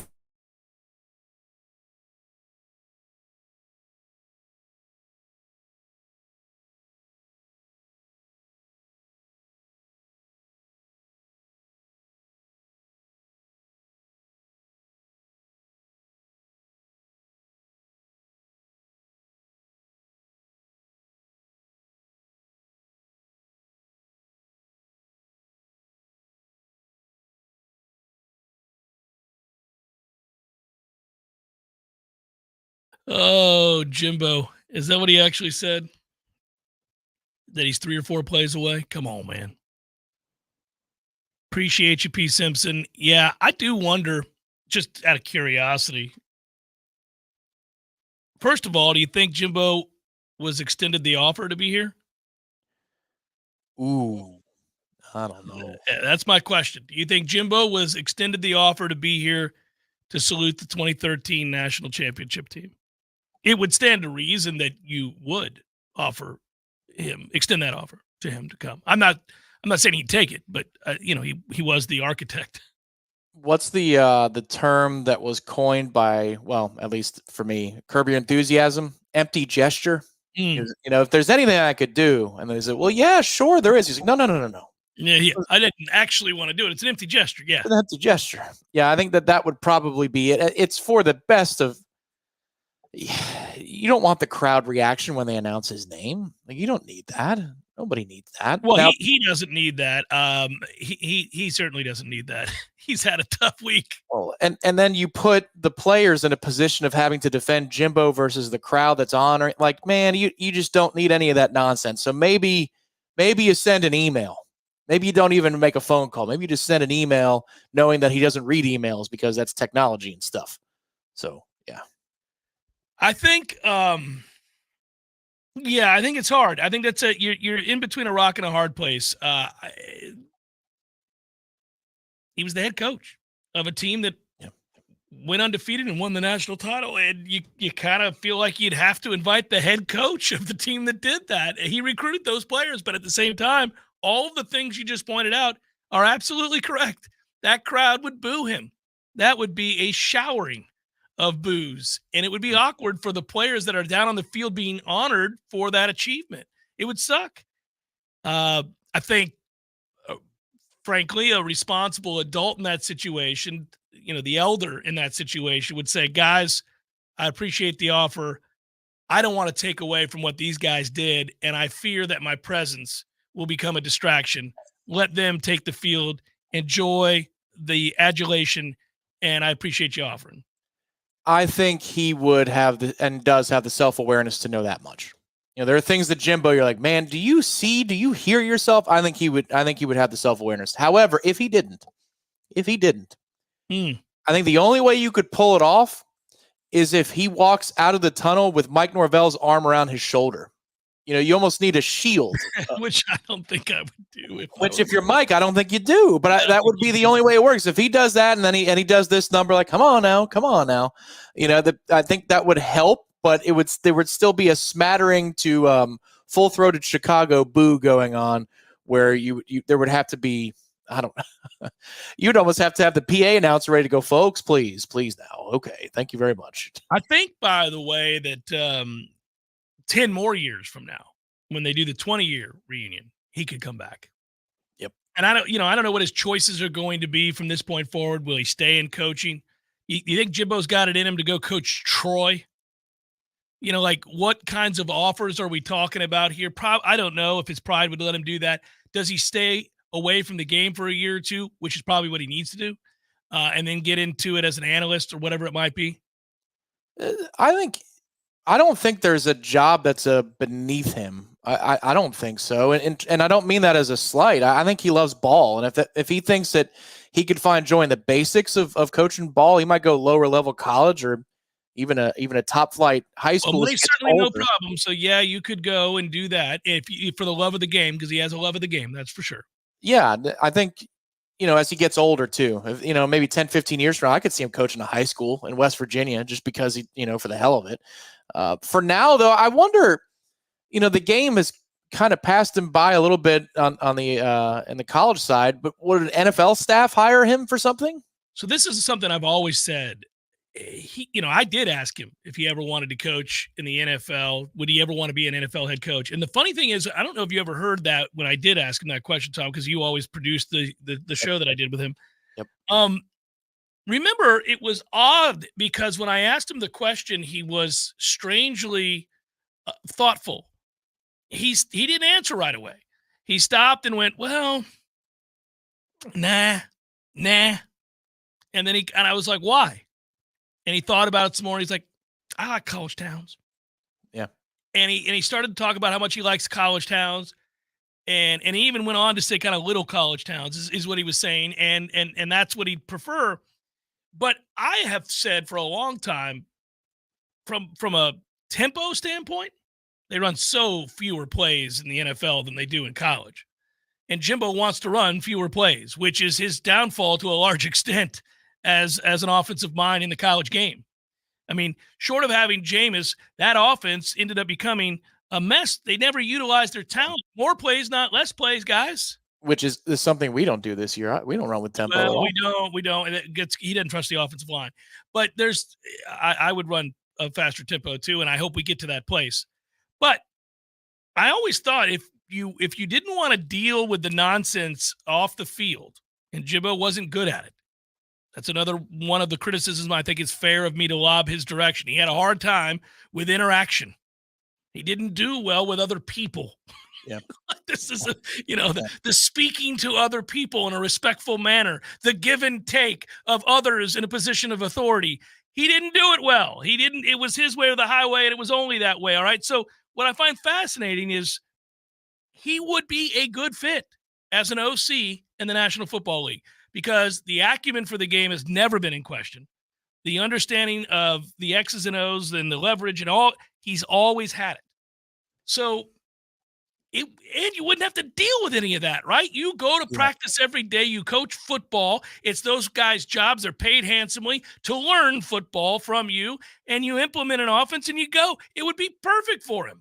Yeah, I could see him as an NFL offensive coordinator or even a college offensive coordinator in the right situation, because he's a badass recruiter. He hasn't been able to get on the trail in a long time in the way that coordinators can do so, but I think he'd be a weapon on the trail. I mean, that's been something that's been consistent. I don't think it's all collective work in the latter portion of his career. He pisses off head coaches in high school ranks, but the kids still say yes to him. Like, there are some whispers that Texas head coaches were so tired of him by the time. And that's part of the reason that they said, all right, you got to get out of here, because this is a very political state. And I'm not talking about red versus blue. I'm talking about high schools and districts and counties. And you can't be pissing off all these people, my man. Like, this is we got a pipeline, and that's how we give you money. But then there's the pipeline of talent. You can't be doing that. But I think, if he was, I saw somebody, R. Wilmer, put Penn State's offensive coordinator. running 25 plays a game. Come on, man. Oh, they already are, but their quarterback would be able to complete a forward pass at least. Like that would happen. I'm getting him out of the college game. If I'm him, I'm going to the pros. And by the way, you don't have to deal with all the people talk about like the in-your-face stuff that happens in college. He's not in your face with a grown-ass man who's 33 years old playing offensive line for the Texans. That ain't happening. That's a whole different deal. Head coaches yell at players and nobody else. Defensive coordinators occasionally, if they're rah-rah types, and even then you better have a good feel for your players in that situation. But most of these guys, this is a job. It is a business. You do your job or you get cut. I do my job, I get fired. This is all this is. This is about schematics. Right. And yeah, the only reason you would get yelled at is because you don't do your job. So the problem solves itself. It's not just about the grown man element of it. You're not the head coach, so you don't get to set the tone. If a guy's not doing his job, he doesn't run the right route and a sight adjust. Well, yeah, man, that's an NFL receiver. You're allowed to dress him down for that. But if he's there and he's professional, then you don't have to yell in the first place. Yeah, I agree. I think it's a good fit personality-wise, but does he still have the juice for it? I think that's the other question. I would take I have no idea. I have not had a lengthy conversation with him in some time. I have no idea where his head's at. It seems self-evident. He was not in a good place. He was not balanced. He was not in a healthy place at Texas A&M. You have all of the things you ever dreamt of having. Money to throw at players, facilities that are second to none, a starved fan base that was willing to do anything for you to try to get this thing turned in the direction they want, and you still failed. And so to me, that speaks to other problems, and I would think that you'd probably want to take a year or two for yourself, but who knows if he's ever going to come to that conclusion. I said that when he was here. It's been a number of years. Yeah. There's no evidence that says he's going to do that. Maybe he takes the Marshall gig when it comes open soon. Who knows? Well, I like your idea of either going to the NFL or going to high school. Go coach high school. He'd be a great high school coach, probably. If he studied it all in school, too, he could be a teacher. He could teach history. That'd be an interesting lecture from Jimbo's mother was a teacher. You would never get the answer. Yeah. So the most important thing that the president said was, in the time, I can almost. Guys, like I always say, the most important, the dollar, you think a dollar is a dollar was worth a lot. A dollar was worth a lot in those days. Well, what did the president say in 1842, Jimbo? Well, hang on now. Hang on. Let's talk about the dollar. Yeah. Wasn't even a bill. Jeff Cameron Show 93.3 Real Talk Radio or Warchant TV.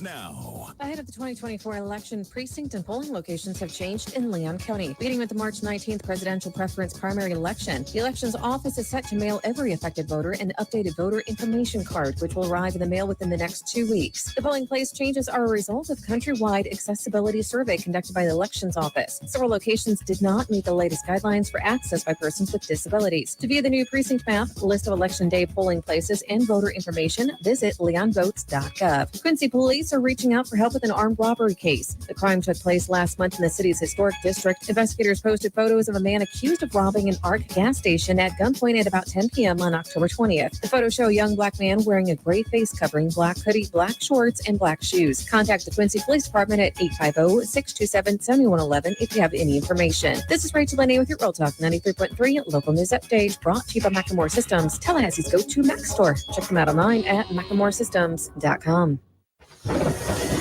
This is meteorologist Paul Trombley with your Real Talk 93.3 weather update. Scattered rain showers likely this afternoon. Otherwise, cloudy skies expected. Daytime highs approaching 67. Winds out of the east 10 to 20 miles per hour. Scattered rain showers again tonight. Lows dip down to about 62. Cloudy skies. Scattered rain showers likely tomorrow. Daytime highs approaching 69. Overcast skies.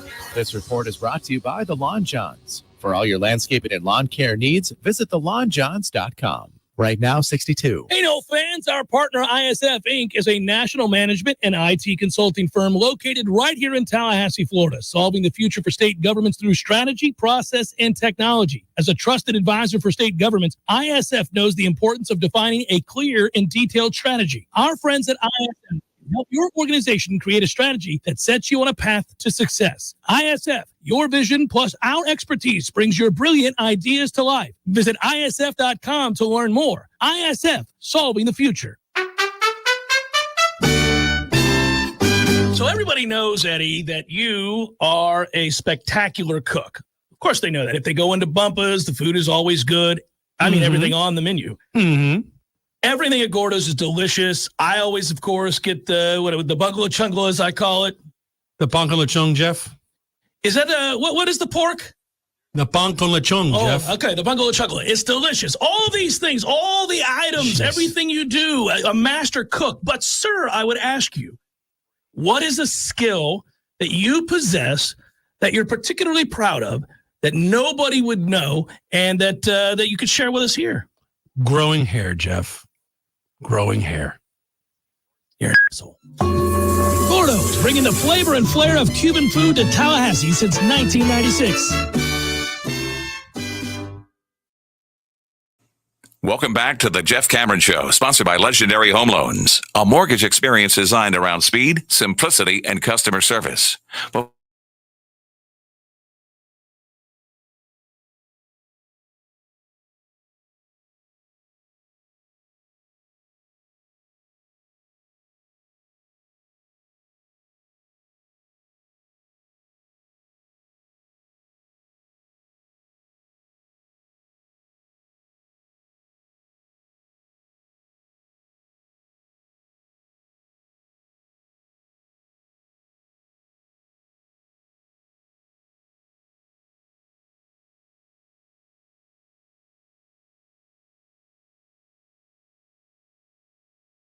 Say what all coaches have to say, but don't always mean, which is this idea that, hey, you got to press on. I want to see no let up. There's going to be let up, guys. That happens week to week in college football, but it's especially true when you're playing North Alabama, and this is not like Jacksonville State. It's not the same. So I can only imagine that this is a real question. You want to know who's been beat up? You want to see who out there this weekend has had the toughest time dealing and playing through whatever it is, right? Twisted ankles, bone bruises, sore shoulders, banged up elbow, whatever. How quickly do each of those starters come off the field? How quickly do they, especially now, so Jordan Travis is a good example. Senior day, that is an opportunity to put up huge numbers. So if you think he's a Heisman candidate at this point, would you let him out there to bolster the numbers? It doesn't matter that people would say, well, it was against North Alabama. At the end of the day, a lot of these voters just look at the numbers. So he has a chance to throw for 500 yards if you leave him out there. But you're playing for something so much bigger than a Heisman Trophy that he's really not going to win, period.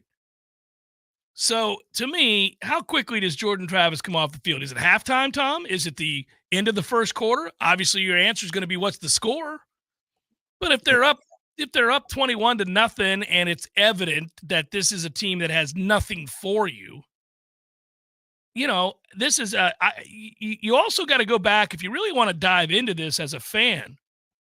You can pretty much decipher how this is going to play out. Go look at the participation chart. See who's played in how many games of the younger players. Have they reached their maximum, their threshold of 4? How many options do you have? How many players can you play without surpassing that number of 4 games, having played in already and burned their red shirt? So you'll know what's the depth chart. Well, this kid's already played in 4 games and he hasn't played in the last 2. They're not going to play him this weekend. This kid's played in 2. He's got 2 more games he can play in. All right, they may play him. They may give him a ton of run. You know what I mean? So, yeah, I think the plan for Jordan is going to be fairly straightforward, which is when we reach that time, whenever it is, and it might be a sliding scale of 24 points in the first quarter versus 30 points in the second, whatever it is. You let him go in for a drive for 1 play. You don't do it at halftime. You don't do it at a quarter break. You don't do it at a drive break. You let him go in for 1 play, then you bring him out, and so the fans can come to their feet and salute him. It's almost like basketball. When it's at the end of a game, senior night. You have a substitution on a free throw. You take a foul, so there's a free throw. He can come out, get the standing O. So I think that's when they'll do it. It'll be in the course of a drive. He might run for a play. He might hand it off, and then they pass the torch and say, well done. But I am interested to see a couple of players. Like, number one, I'll speak on it openly because last week I thought he was going to leave the game. And it was just before halftime, Maurice Smith going to the locker room. Yeah, Well, that was disappointing. if you watch that drive before he leaves for the locker room, I think he is in distress, deep distress. There's a cut up. It's a field angle camera view, and you could see him looking at it might have been Meach, but he's looking at one of his fellow offensive linemen, and you can see the pain and distress he's in. He's thinking about leaving. I think part of it is it takes too many steps to get off the field. It's too far away to the sideline, but he's making a choice about playing through injury in that moment, I feel. Now, that might get me in trouble, but he walked off the field to go to the locker room early. The look in his eyes, man, I would be surprised if Maurice plays a lot, maybe at all this weekend. That's the dude that has been a warrior for us the last 2 years. Yeah, I wouldn't if I didn't have to, I wouldn't play him. I wouldn't play Bless Harris. Obviously, Robert Scott's been unable to really play at all, so there's no reason to play him here. You could really look at a lot of those offensive linemen that have had a hard time with injuries that they're playing through and things they're dealing with. You could probably start an entire second string of your offensive line and be just fine. And in fact, it would be fun to watch in a weird way. And then I think from there, Jordan's had to deal with some things. Keon's had to deal with some things. Johnny Wilson has. This is a chance to get some of your other running backs a ton of carries if you wanted to. Again, Jaheim Bell has had a problem with that ankle to the point where he hasn't been at full strength. You got so many options here. I mean, this could be a Jackson West kind of day. I mean, you could have all kinds of. Well, yes, you're right. It could be, but you notice that when we fizzled in the red zone in one possession, the second half, he's in there and he misses 2 assignments. So, we were clearly banged up a tight end in that moment. That your fifth dude's coming off. And I don't think Preston Daniel played. Like, you actually could have used him in that situation. So, yeah, I never think longingly about that, so I didn't pay attention. But you might be right. This could be a big Preston Daniel day. I'm trying to think who else. Defensively, there's some guys that have been dealing with some things. There's a chance you see a ton of names that you have not grown familiar with this weekend, and that'd be the right thing to do. Yeah, if you look at, and this is one of my favorite things to look at on Sundays, is when Gene puts out the Pro Football Focus grades on the boards, it's the snap count. They give you the snap count. Like, that's the number one thing, is because when you're in the throes of watching the game, you're like, ooh, Keandre's in. Yeah. Or, ooh, Darius is playing left tackle. Bless started at left tackle. Where's Bless? And then you go back the next day and you say, how many snaps did that dude play? I remember watching Kalen DeLoach come off in the second half of the game. And he was either it was like he was clearly coming off because he was in discomfort. We couldn't really tell what he was grabbing at. So I wanted to see what his snap count was, and it was a hell of a lot lower than Tatum Bethune's. So I wouldn't be surprised, just judging by that and looking at the snap counts, if Kalen gets a breather this weekend. He absolutely should, because you think about what they're going up against, not this Saturday, but next. That Florida offense is pretty good, and they have a real running back and a star wide receiver and a decent quarterback and an offensive line that's big and physical. Where you have a distinct advantage over Florida is the fact that obviously, they don't stop anybody. So, you can win a shootout there, and you may have to, but you're going to have to be physical in order to slow down the Florida offense. I'm not telling you it's God's gift to offenses. I am telling you that it's not been bad. They can move the ball, and they have some real talent there. So my point would be your linebackers are going to have to be good. They're going to have, because Florida gashes you on the ground. If you're not coming up and tackling, if you're not run fitting in the right spots, you can get hurt by them. ATN's good. So I wouldn't be surprised at all if your starting linebackers get a lot of rest in this game, and we see a lot of Blake, right? I mean, and some others, a ton, actually. Yeah, I mean, they trusted him with reps earlier in the season. Maybe he's at 3. I haven't looked, but that's just a guess. I mean, because he was in the rotation earlier and he hasn't been, so what gives there? But I would play him a ton. And this is also gets back to, if you do what you're supposed to do on the field and you check the boxes, and let's say you can make a substitution for Jordan in the first half, you give Tate until halftime. Let's say it's the beginning of the second quarter. You give Tate till halftime, and then from there, who's next? Well, who's next off the bench? Yeah, I'm really interested to find out where we're at with the Brock Glenn situation. Yep. Now, people don't know, Brock got hurt. That's obvious. Brock got hurt in the one appearance that he made, but the fact that he got in and was playing the way that he was, it was interesting. We were all beginning to contemplate whether or not he had surpassed Tate as a guy. He had had such a good camp, and we were excited about watching him. There have been some opportunities where he could have been in, but he hasn't been in. It's only been Tate. So, at this point, if he's back healthy and able to give it a go, do they go to him? In a game like this, you certainly could. And you would want to. You would want to. Could be a big, big Saturday for Vendravius Jacobs. If he's got his head on right and he's been practicing well and he's been doing all the things that they need him to do, he could have a huge day. A kid like that could light it up in a game like this. Yeah, and it's just like you say about watching NFL head coach press conferences. If you're looking for a diamond in the rough, for fantasy purposes or DFS or whatever, Mike has brought up Vendravius' name a couple of times in the last 2 weeks. Yes, he has. He brought him up in Monday's press conference about he got 2 reps, and one of them was a block to help spring Keon, and I told him that was very important. And it was great to see Vendravius make a play against Pitt the week before. Yeah, Mike chooses to bring names up very carefully. Very carefully. So I agree. It's all intentional and it's smart and it's usually motivational to some extent. It's him seeing signs of a kid trying to meet him halfway, and he wants to foster that. He wants that kid to come on, man. You're close. You're close. You're not quite there yet. I'm gonna bring you up. Meet you halfway here. Let you know that I see you working. Maybe this is a chance. Maybe this is an opportunity. By the way, if he's right and he plays hard and he is in the game, he is fun to watch. So if you see him out there, watch closely. It should be cool. All right, that's it. That's all. Good work out of you guys. We do have the interactive tonight, Tom. Are we 6:30, 7 o'clock? What are we tonight? We are 6:30 p.m. 6:30 p.m. How about that? All right, so tonight, folks, the interactive JCS. We hope to see you there at 6:30. On Warchant TV. We'll take your questions and have a good time. Good work. Go rest, sir, and get better, feel better. And thank you, Director Matthew, as always, to all of you guys. Peace. Have a great night. We'll talk to you soon.